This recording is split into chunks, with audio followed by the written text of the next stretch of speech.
I've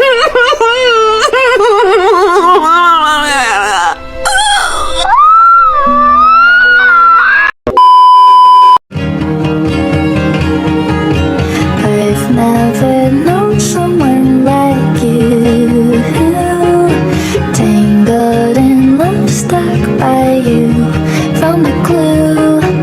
Assalamualaikum warahmatullahi wabarakatuh. Alhamdulillahirrabbilalamin. Assalatu wassalamu ala ashrafil anbiya'i wal mursalin wa ala alihi wa ashabihi ajma'in. Amma ba'du. Segala puji bagi Allah yang telah melimpahkan rahmat dan karunia-Nya sehingga kita bisa berkumpul di aula masjid yang kita cintai ini. Salawat beriringkan salam tidak lupa pula kita kirimkan kepada baginda Rasulullah sallallahu alaihi wasallam dengan lafaz Allahumma shalli ala sayyidina Muhammad wa ala ali sayyidina Muhammad.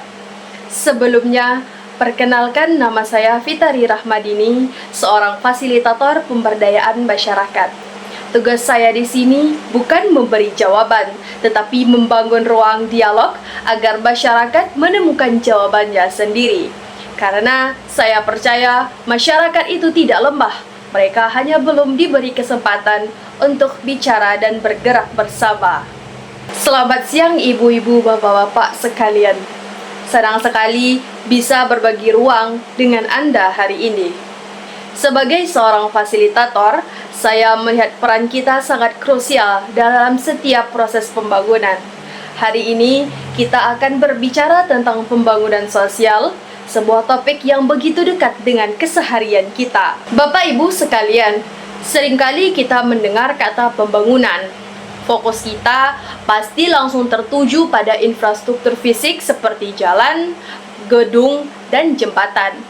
Ketiga hal itu sangat penting tentu saja, tapi ada satu aspek yang tidak kalah penting, bahkan bisa dibilang sebagai pondasi dari segalanya, yaitu pembangunan sosial.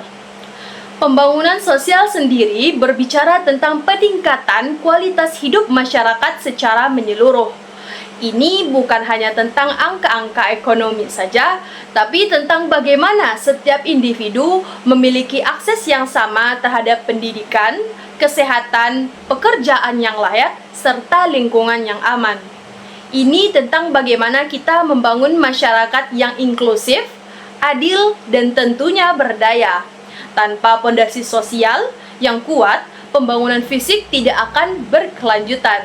Ibu-ibu, bapak-bapak sekalian, disinilah peran kami sebagai fasilitator menjadi sangat vital. Kami bukan hanya menyampaikan informasi, tapi kami adalah jembatan penghubung antara semua elemen masyarakat. Kemudian saya akan menjelaskan 4 peranan fasilitator terhadap masyarakat. Nah, yang pertama yaitu mendorong partisipasi. Kami memastikan semua suara terdengar. Pembangunan sosial yang efektif tidak bisa top down. Masyarakat harus menjadi subjek, bukan hanya menjadi objek pembangunan.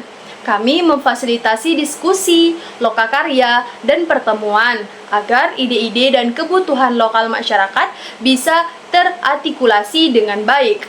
Yang kedua yaitu membangun kapasitas.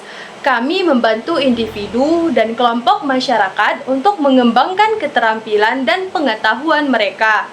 Ini bisa berupa pelatihan soft skill, literasi digital, atau bahkan cara mengelola keuangan. Tujuan kami ialah memberdayakan masyarakat agar mereka mampu mengambil inisiatif dan menyelesaikan masalah mereka sendiri. Nah, yang ketiga yaitu menciptakan ruang yang aman untuk berdialog. Isu-isu sosial seringkali sensitif dan kompleks.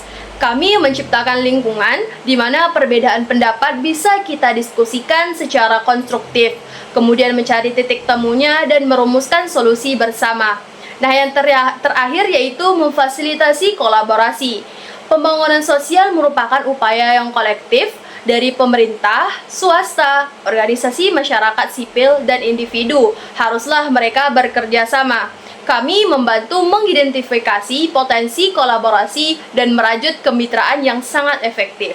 Nah, selanjutnya Bapak Ibu sekalian, mari kita lihat contoh kecilnya saja. Ketika kita memfasilitasi sebuah program peningkatan gizi di suatu desa, kita tidak hanya memberikan makanan tambahan, kita juga memfasilitasi edukasi tentang pola makan sehat, kebersihan lingkungan, dan bahkan kita juga mendorong terbentuknya kelompok-kelompok ibu yang saling mendukung. Itu adalah pembangunan sosial. Tentu saja pasti ada tantangannya. Kita sering dihadapkan pada minimnya sumber daya, perbedaan kepentingan, atau bahkan resistensi terhadap perubahan.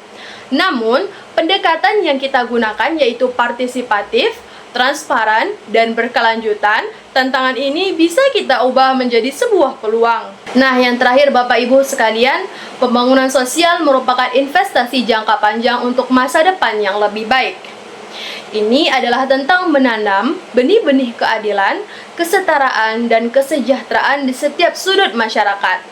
Sebagai fasilitator, kita memiliki kekuatan untuk menggerakkan perubahan itu. Kemudian, mari kita terus memperkuat peran kita menjadi agen perubahan yang memfasilitasi dialog, mendorong partisipasi, dan membangun kapasitas. Karena pada akhirnya, masyarakat yang kuat adalah cerminan dari pondasi sosial yang kokoh. Mungkin hanya itu yang bisa saya sampaikan. Terima kasih atas kehadiran Ibu Bapak sekalian untuk acara sosialisasi kita pada siang hari ini. Saya berharap kita semua dapat terus berkontribusi dalam membangun masyarakat yang lebih baik. Sekian yang dapat saya sampaikan. Wabillahi taufiq wal hidayah. Wassalamualaikum warahmatullahi wabarakatuh.